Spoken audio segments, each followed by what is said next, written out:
आत्म साधना और विशेष भक्ति के अभूतपूर्व अवसर दशलक्षण महापर्व 2022 के मंगलमय प्रसंग में अतिशय क्षेत्र पदमपुरा जयपुर राजस्थान में पहली बार परम विदुषी लेखिका गणिनी आर्यका रत्न श्री स्वस्ति भूषण माता जी के पावन सानिध्य में आयोजित होने जा रहा है संस्कार साधना शिविर। मंगल बेला 31 अगस्त 2022 से 9 सितंबर 2022 तक। शिविर में शामिल होने के लिए 20 अगस्त 2022 तक अपना रजिस्ट्रेशन कराएं। शिविरार्थियों के लिए सामूहिक आवास, अल्पाहार, शुद्ध भोजन आदि व्यवस्थाएं निःशुल्क रहेंगी। शीघ्रातिशीघ्र संपर्क करें।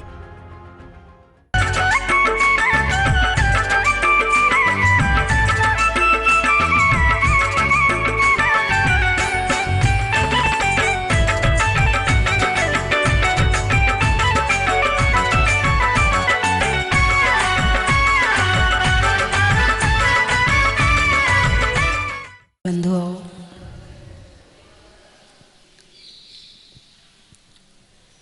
एक माली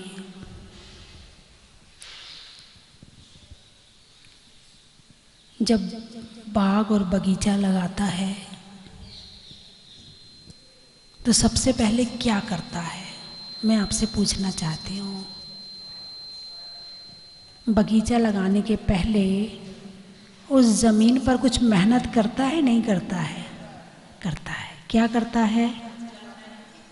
हल चलाता है, घास उखाड़ता है, सफाई करता है, वहाँ का कचरा निकालता है, ज़मीन को साफ करता है, बाड़ लगाता है। उसके बाद वो बगीचा लगाता है। उसके बाद वो उसमें फूल खिलाता है। और यदि जो ज़मीन जैसी है वैसी ही ज़मीन पर पेड़ लगा देगा तो क्या फूल उगेंगे? उस घास फूस के साथ में जब पेड़ फूल उगेंगे तो वो नज़र आने वाले नहीं हैं। ठीक इसी तरह से संयम का बाग खिलाने के पहले भगवान महावीर ने अणुव्रत, गुणव्रत और शिक्षा व्रत बताए हैं। यदि अणुव्रत, गुणव्रत और शिक्षा व्रतों को ले लिया, इसका मतलब है कि हमने अपनी आत्मा की सफाई कर ली। जो चर्चा चल रही है गुण व्रतों की, दिग्व्रत, देशव्रत और अनर्थ दंड व्रत, इसमें से 2 पर चर्चा हो चुकी थी। जो अनर्थ दंड के भेद है, पापोपदेश और हिंसादान, इस पर चर्चा हो चुकी थी। आज चर्चा करेंगे दुश्रुति पर। दुश्रुति, दुह यानी बुरा, दुख, दुष्काल। दु का मतलब दुष्काल यानी दुख। जहाँ काल के आगे दु लगा दिया तो दुष्काल हो गया। खा के आगे दु लगा दिया तो दुख हो गया। खा के आगे सु लगा दिया तो सुख हो गया। और श्रुति यानी सुनना, और सुनने के आगे दु लगा दिया तो दुश्रुति, बुरा सुनना। ऐसा सुनना जिससे पाप का उपार्जन होता है। ऐसा सुनना जिससे मन के विचार खराब होते हैं। ऐसा सुनना जिससे भाव खराब होते हैं। ऐसा सुनना जिससे अशुभ का बंध होता है, उसे कहा है दुश्रुति। क्या कहा है? दुश्रुति। दुश्रुति को अनर्थ दंड के अंतर्गत रखा गया है। अब गुण बढ़ाने हैं तो अवगुणों को छोड़ना जरूरी है। अवगुण भी रहें और गुण भी रहें, ऐसा संभव नहीं है। गुण आएगा तो अवगुण चला जाएगा। अवगुण को छोड़े ना और गुण ग्रहण कर ले। बर्तन को साफ करे ना, क्या बर्तन को साफ करे ना और उसमें घी रख दे, दूध रख दे, तेल रख दे, क्या होगा? गड़बड़ हो जाएगी ना, है ना? इतने तो आप समझदार हो कि बर्तन को पहले साफ करते हो, सूखा करते हो, उसके बाद दूध रखते हो या तेल घी रखते हो, है ना? इसी तरह से प्रतिक्रमण तो किया नहीं और सामायिक कर ली। क्या प्रतिक्रमण तो किया नहीं, मंदिर में दर्शन करने आ गए, दर्शन ही नहीं होंगे। जो प्रतिक्रमण नहीं करता है उसका दर्शन भी नहीं होता है, उसकी पूजा भी नहीं होती है जितने अच्छे से होनी चाहिए। अब भाई आपने कचरे वाले बर्तन में दूध रखा है, दूध तो है लेकिन कचरा मिला है, पूजा तो करी है मगर शुद्ध भाव से नहीं करी। पहले प्रतिक्रमण के माध्यम से भावों को शुद्ध करें, पहले अनर्थ दंड को छोड़ करके भावों को शुद्ध करें। उसके बाद जब आप धर्म करेंगे तो आपका मन अलग लगेगा। और पूजा भी कर रहे हैं, इधर उधर के विचार भी चल रहे हैं, घर में भी घूम रहे हैं दिमाग के माध्यम से हैं, और दुनिया भर की विचार कर रहे हैं और पूजा भी चल रही है। क्या हो रहा है? पूजा का फल मिलेगा? फूल की खुशबू आएगी? आसपास में घास फूस उगी हो और बीच में एक पेड़ का फूल का पेड़ हो, खुशबू आएगी? नहीं आएगी। क्या करना पड़ेगा?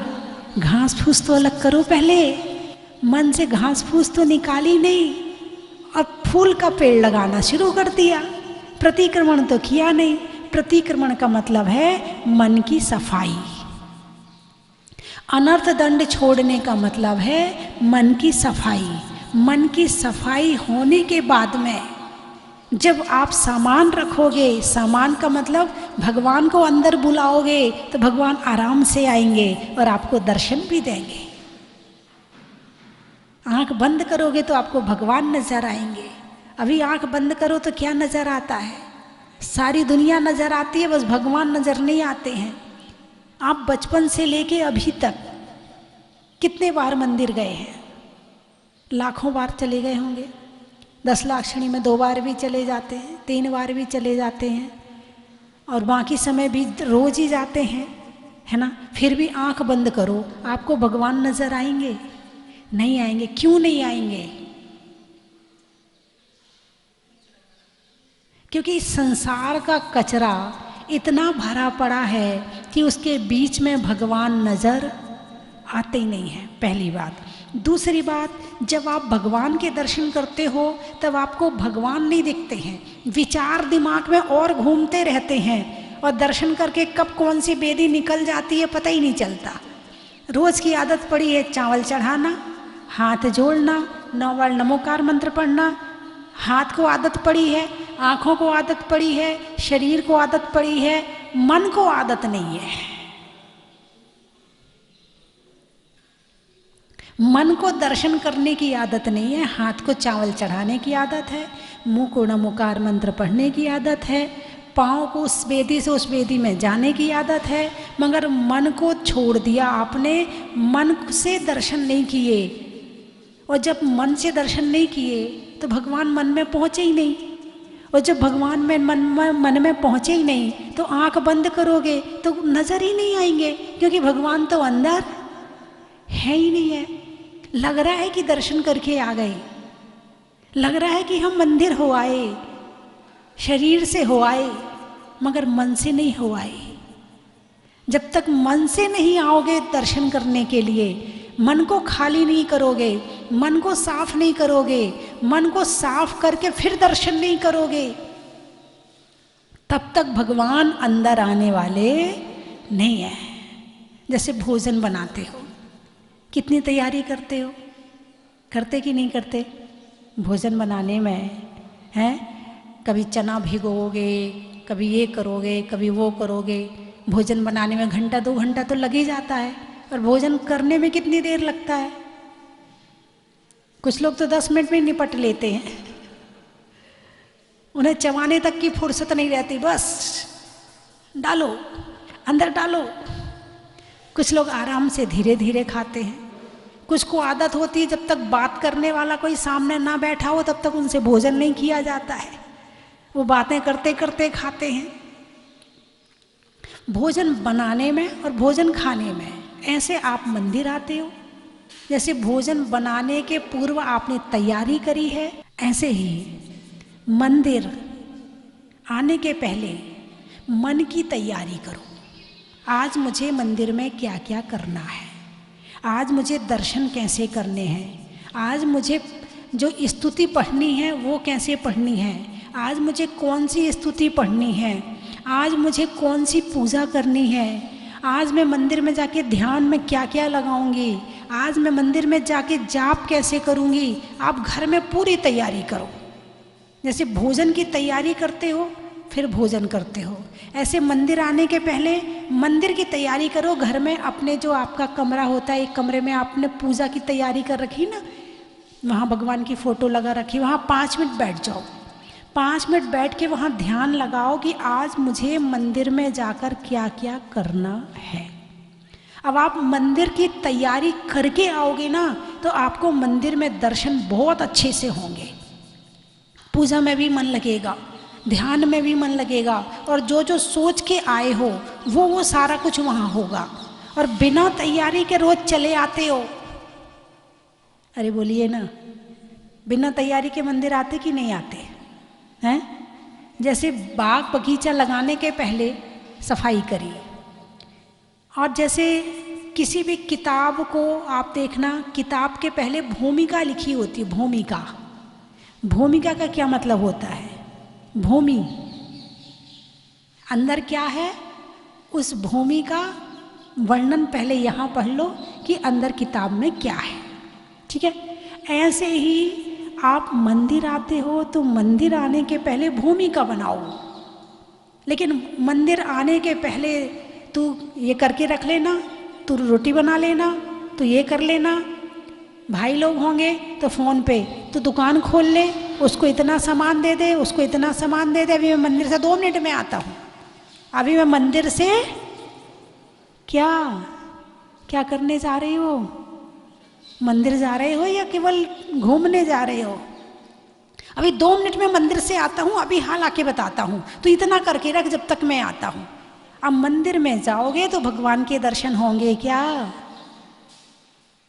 दुकान की कितनी तैयारी करते हो, दुकान जाते हो तो कल क्या सामान दिया था, किस ग्राहक को दिया था, कितना दिया था, आज कितने सामान, कौन सा सामने रखना है, कौन सा पीछे रखना है, कौन सा पुराना हो गया, कितनी तैयारी करते हो दुकान में। घर में कितनी तैयारी करते हो, आप किसी शादी में जाते हो तो कितनी तैयारी करते हो, और मंदिर बिना तैयारी के आ जाते हो।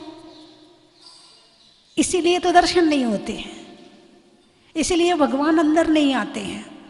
जिस चीज को आप मन से, पूरे मन से, पूरी आत्मा से, पूरे भावों से अंदर नहीं डालते हो, उस चीज की याद आपको नहीं आती है। और जिस चीज को आप पूरे मन से अंदर डालते हो वो चीज आपके दिमाग में, अरे बोलिए ना, घूमती है। भगवान क्यों नहीं घूमते आपके दिमाग में? किसी शादी से लौट के आओ, बोलिए कितने दिन तक शादी के पंडाल में रहते हो? रहते हो कि नहीं रहते हो? अरे जिससे मिलोगे, क्या शादी करी, क्या पंडाल लगाया था, वो पंडाल अभी भी दिख रहा है आंखों में। अरे क्या खाने की स्टॉल लगाई थी, क्या चीज़ें बनाई थी, खाना खा लिया, पच गया, निकल गया, लेकिन दिमाग में अभी वो खाना चल रहा है। शादी में वो मिला था, क्या कपड़े पहने थे उसने, और सोने की चेन तो क्या मोटी वाली पहनी थी, सूट और बूट जच रहा था वो तो। शादी से लौट कर आते हो, कई दिन तक शादी के पंडाल में रहते हो, लेकिन मंदिर से निकलने के बाद भी, मंदिर में तो छोड़ो, जब मंदिर से निकलने के बाद भगवान क्यों नहीं आते याद? इसलिए नहीं आते हैं जितनी रुचि से आपने वो शादी का पंडाल देखा था, जितनी रुचि से आपने वो भोजन किया था, जितनी रुचि से आपने रिश्तेदारों के कपड़े और सोने की चेन और दुनिया भर की चीजें देखी थी, इतनी रुचि से आप भगवान को नहीं देखते हो। उतनी रुचि से, जितनी रुचि से आप शादी में सबको देखते हो, इतनी रुचि से भगवान को देखने लगो तो भगवान तुम्हारी आत्मा में उतर जाए, तुम्हारे जीवन में परिवर्तन आ जाए, तुम्हारे भावों में परिवर्तन आ जाए। भगवान के दर्शन करते हुए तुम्हें भगवान नहीं दिखते हैं, तुम सामने वाले को देखते हो तो तुम्हें सब दिखता है ना? कान में क्या पहनी है, गले में क्या पहनी है, कौन सी साड़ी पहनी है, कैसे पहनी है, कैसा चश्मा लगाई है, कैसी चप्पल पहनी है, तुम्हें एक एक चीज दिख जाती है। भगवान में क्या दिखा आज तक? भगवान की आंखें दिखी? भगवान की नाक दिखी? जब जहाजपुर में मैं थी तो लोग दर्शन करने आते भगवान के दर्शन करके मेरे पास आते। तो मैंने उनसे पूछा, आपने भगवान के दर्शन किए? हाँ कर लिए, बहुत सुंदर है, बहुत सुंदर है। तो मैंने कहा भगवान की नाक कैसी है? वो तो देखी नहीं। मैंने कहा भगवान की अंगुलियां कैसी हैं? मैंने तो वो भी नहीं देखी। मैंने कहा भगवान के बाल कैसे हैं? उस पर तो ध्यान ही नहीं गया। मैंने कहा जब तुम्हें साक्षात मूर्ति के दर्शन नहीं हो रहे हैं तो मूर्ति मान के दर्शन तुम कर ही नहीं सकते हो। इनके अंदर जो परमात्मा, इनको देखकर जो हम परमात्मा का स्मरण करते हैं, जब तुम्हें मूर्ति नहीं दिख रही है तो मूर्ति मान कैसे दिखेगा तुम्हें? अभी यहां से यहां तक और दर्शन करते हो कितनी देर लगती है? चावल चढ़ाए, चले बाबूजी, हो गए दर्शन। और कुछ लोग तो ऐसे होते हैं भगवान को देखते ही नहीं, वहां चावल ही चढ़ाते हैं। ऐसा लगता कि भगवान ने पिछले जन्म में उधार ले लिया होगा चावल इनसे, तो चुकाने के लिए आए हैं। भगवान को तुम्हारे चावल की जरूरत नहीं है, भगवान को तुम्हारी भी जरूरत नहीं है। यदि भगवान की जरूरत है तो हमें है। हम अपनी मन की शुद्धि के लिए, आत्मा की शुद्धि के लिए, भावों की शुद्धि के लिए, पापों के नाश के लिए, आत्म कल्याण के लिए भगवान के दर्शन करते हैं। इतने उद्देश्य घर में लिख के टांग लो कि मंदिर क्यों जाते हैं, ऊपर लिखो, फिर नीचे लिखो कि पापों के नाश के लिए, मन की शुद्धि के लिए, भावों की विशुद्धि के लिए, आत्मा के कल्याण के लिए मंदिर जाते हैं। जहाँ आपकी पूजा का आला है ना, वहाँ लिख के टांग लेना ये चारों बातें। उसके बाद फिर भगवान के दर्शन करना, फिर देखो कैसे भगवान के दर्शन होते हैं। लगता तो है मंदिर गए हैं, क्या लगता है मंदिर गए हैं, मगर मंदिर नहीं गए।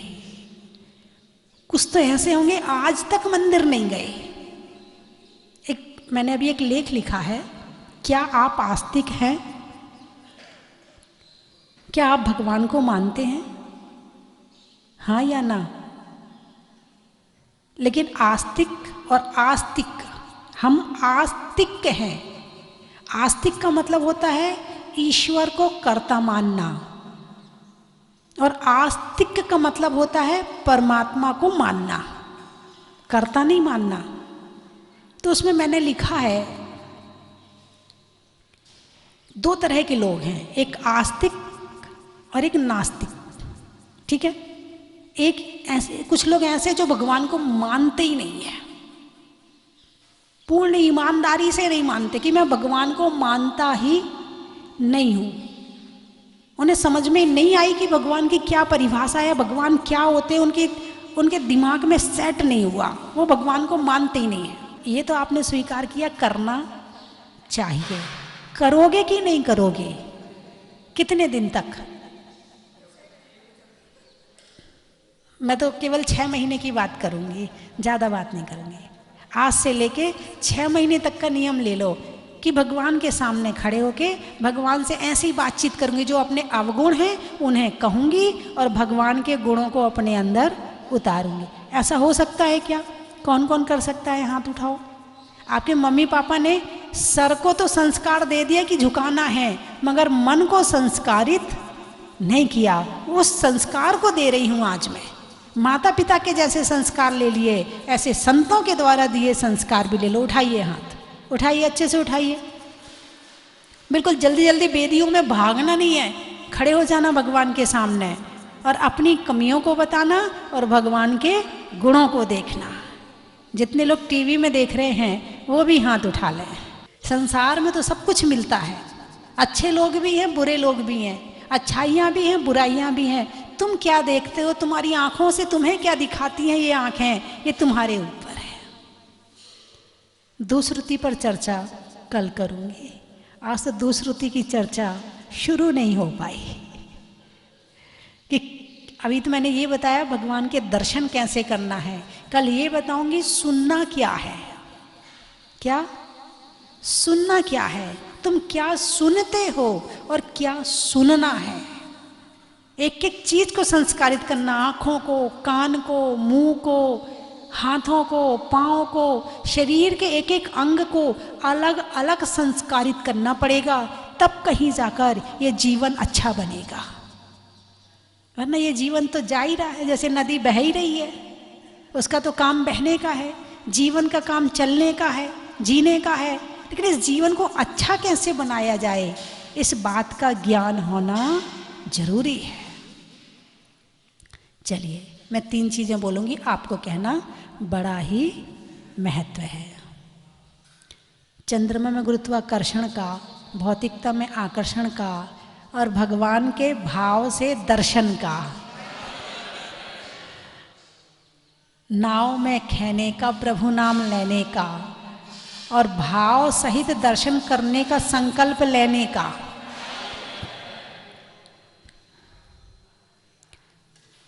पशुओं के चरने का, त्याग के वरने का, और भावों को सुधारने का।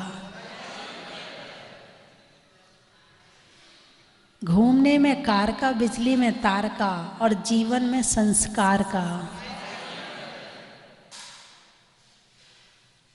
हिंदी में मात्रा का, स्कूल में छात्रा का, और आपकी तीर्थ यात्रा का। शास्त्रों में समय सार का, तीर्थों में गिरनार का, और भक्तांबर पढ़ने में शुभकामना परिवार का। ट्रेन में टीटी का, घर में बेटी का, और शुभकामना परिवार की केंद्रीय कमेटी का। आज सहारनपुर से जो केंद्रीय कमेटी है, सुरेन जी, विकास जी, भानु जी, प्रद्युम्न जी, अतुल जी, प्रवीण जी आए हुए हैं। आज चर्चा होगी। और हरीश चंद जी कि 30 अक्टूबर को जो शुभकामना परिवार का अधिवेशन होना है, उस अधिवेशन को कैसे करना है और उसमें क्या क्या करना है, आज उसकी चर्चा होगी। वैसे तो यह शुभकामना परिवार भक्तांबर जी के पाठ करता है, और करीब 300 साढ़े 300 शाखाएँ, 300 से ऊपर शाखाएं इस शुभकामना परिवार के पूरे देश में चल रही हैं। और उसके माध्यम से घर घर में भक्तांबर का पाठ हो रहा है, और सुख, शांति, समृद्धि और जीवन में शांति आए, इसके लिए ये भक्तांबर के पाठ घर घर में करवाए जा रहे हैं। और शुभकामना परिवार एक निमित्त बन जाता है, और इस निमित्त के माध्यम से हजारों बार एक महीने में हजारों लोगों के द्वारा भक्तांबर का पाठ किया जाता है। मुझे कल याद दिलाना तो मैं शुभकामना परिवार के विषय में और बता दूंगी कि कैसे बनता है शुभकामना परिवार और कैसे उसमें क्या किया जाता है।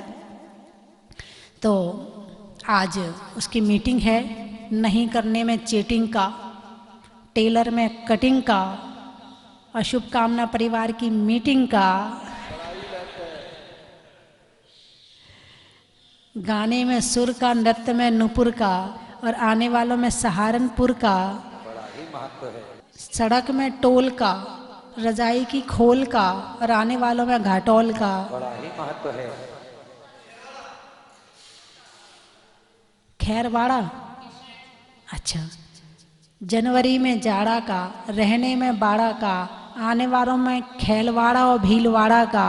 बड़ा ही महत्व है। रोटी में घी का, नींबू की शिकंजी का, और आने वालों में केसरिया जी का।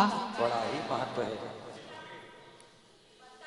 प्रतापुर, रिश्तों में ससुर का, देवों में असुर का, और आने वालों में प्रतापुर का। बड़ा ही महत्व है। कोटा, फूल में कांटा का, रसोई में आटा का, और आने वालों में कोटा का। बड़ा ही महत्व है। स्वर्ग में परी का, बैठने में दरी का, और आने वालों में शिवपुरी का। बड़ा ही महत्व है। और हो गए। तलवाड़ा, महिलाओं में कड़ा का, भोजन में बड़ा का, और आने वालों में तलवाड़ा का। बड़ा ही महत्व है। भोजन में बरा का, रंगों में हरा का और आने वालों में करेरा का, बड़ा ही महत्व है। त्रियंचों में बिल्ली का, डंडा में गिल्ली का, आने वालों में दिल्ली का। बड़ा ही महत्व है। और जो शिविर लग रहा है, कल से लोग आने शुरू, आज से कल से ही शुरू हो गए आने और कल तक आ जाएंगे सारे लोग। करीब 350 के लगभग शिविरार्थी हो गए हैं और 10 दिन यहाँ धर्म साधना करेंगे, सीखेंगे कि जीवन कैसे जीना है। धर्म क्या सिखाता है? जीवन जीना सिखाता है ना। राम की सिया का, सावन में बिया का और आने वालों में दतिया का। बड़ा ही महत्व है।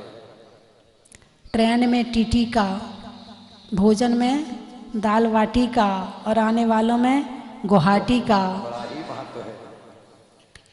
बनिया में बाट का, गाँव में खाट का और आने वालों में ग्वारी घाट का। बड़ा ही महत्व है। वकील में कोर्ट का, नेता में वोट का और आने वालों में नगर फोर्ट का। बड़ा ही महत्व है। व्यापार में राशि का, राजा में दासी का और आने वालों में झांसी का। बड़ा ही महत्व है। बुढ़ापे में दंड का, दंड यानी डंडा, बुढ़ापे में दंड का, पापों के खंड खंड का और आने वालों में भिंड का। बड़ा ही महत्व है। पान में चूना का, गर्मी में पना का और आने वालों में पूना का। बड़ा ही महत्व है। सतियों में अनंग सरा का, रहने के लिए धरा का, आने वालों में पीतमपुरा और पदमपुरा का। बड़ा ही महत्व है।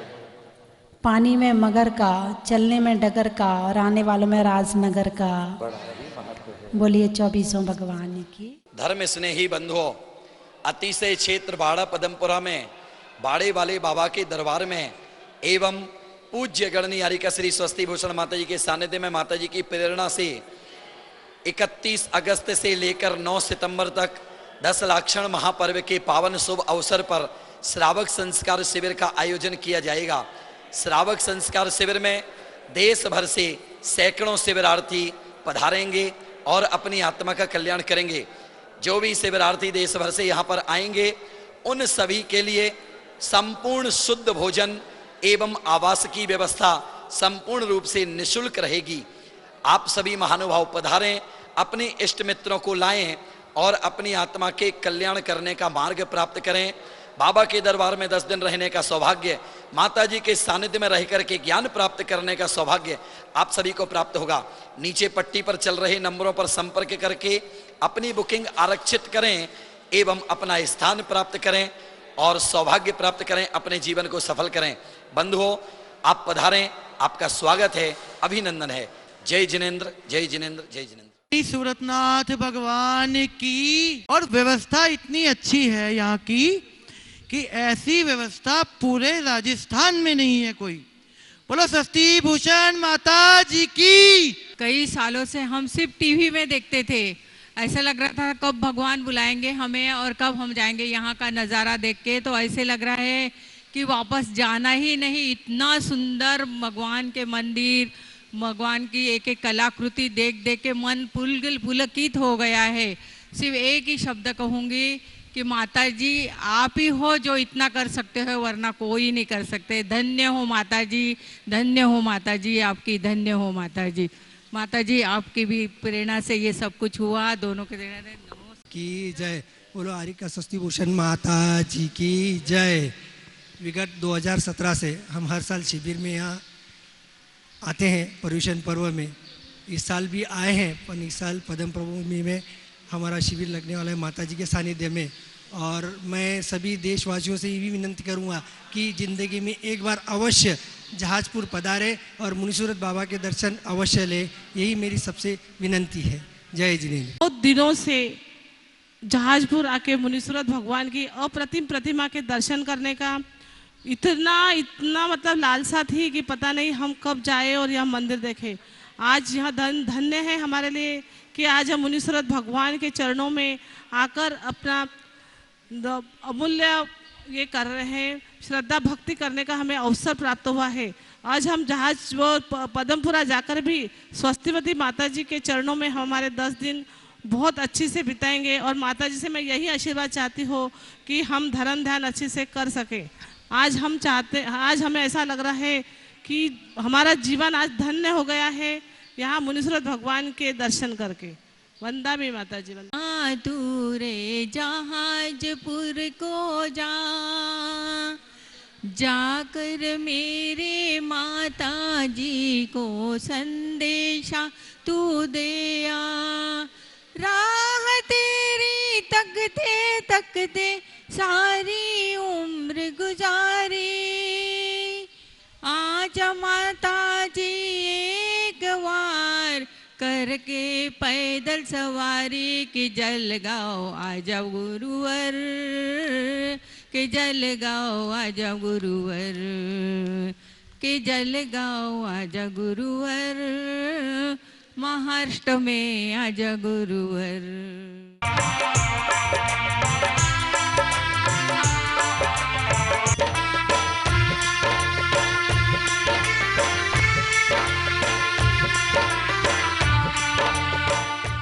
इकतीस अगस्त से 9 सितंबर तक पर्वाधिराज पर्युषण महापर्व 10 लक्षण महापर्व का आयोजन सराकोधारक आचार्य 108 ज्ञान सागर जी महाराज की परम शिष्या और परम पूजनीय भारत गौरव गणनीय आर्य 105 स्वस्ति भूषण माता जी की संगस्ता छुल्लिका अरतमती माता जी के पावन सानिध्य में यहाँ पर होगा, जिसमें प्रतिदिन सुबह अभिषेक शांति धारा के बाद में 10 लक्षण महामंडल विधान का आयोजन होगा। आप 10 दिन तक लगातार शांति धारा आपके परिवार की ओर से यहाँ पर करवा सकते हैं। साथ ही यहाँ पर जो 10 लक्षण विधान होगा उसका भी पुण्यार्जन कर सकते हैं मात्र 5100 रुपये की न्योछावर राशि से। तो बंधुओं, ऐसा सुअवसर हमें मिला है, हम सबके महान पुण्य का उदय आया है, जो अतिशयकारी जिन बिंब पे शांति धारा करवाने का पुण्यार्जन हम करवा सकते हैं। आप अपनी सूचना स्वस्ति धाम पर दे सकते हैं। धन्यवाद। चन की थाल को सजाओ रे आज, रत्नों की थाल को भर लाओ रे आज।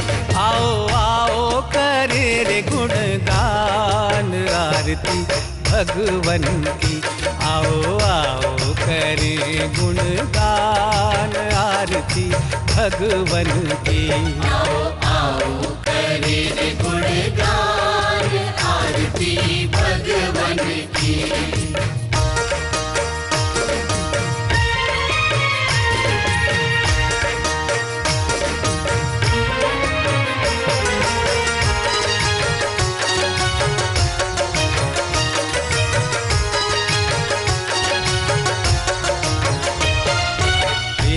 सुमित्र के राज दुलारे, माँ पद्मा जी के नैनों के तारे। पिता सुमित्र के राज दुलारे, माँ पद्मा जी के नैनों के तारे।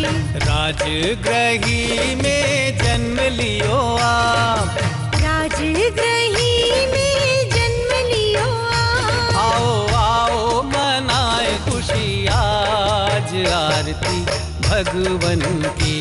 आओ आओ करे गुणगान आरती भगवन की। आओ आओ करे गुणगान आरती भगवन की।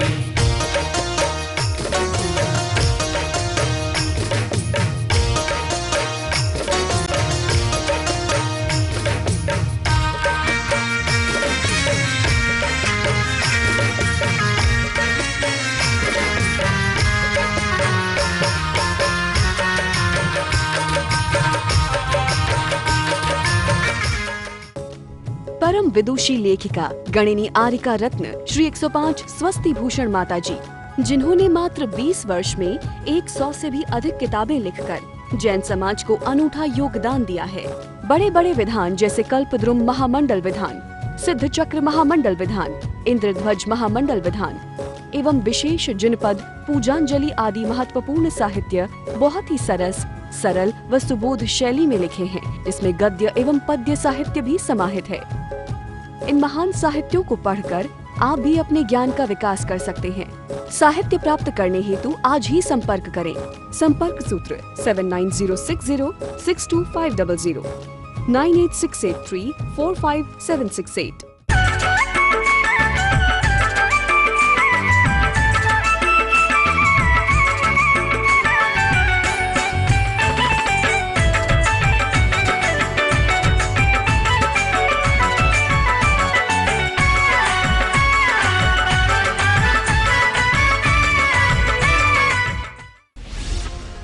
आत्म साधना और विशेष भक्ति के अभूतपूर्व अवसर दशलक्षण महापर्व 2022 के मंगलमय प्रसंग में अतिशय क्षेत्र पदमपुरा जयपुर राजस्थान में पहली बार परम विदुषी लेखिका गणिनी आर्यका रत्न श्री स्वस्ति भूषण माता जी के पावन सानिध्य में आयोजित होने जा रहा है संस्कार साधना शिविर।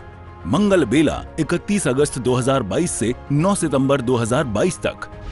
शिविर में शामिल होने के लिए 20 अगस्त 2022 तक अपना रजिस्ट्रेशन कराएं। शिविरार्थियों के लिए सामूहिक आवास, अल्पाहार, शुद्ध भोजन आदि व्यवस्थाएं निःशुल्क रहेंगी। शीघ्रातिशीघ्र संपर्क करें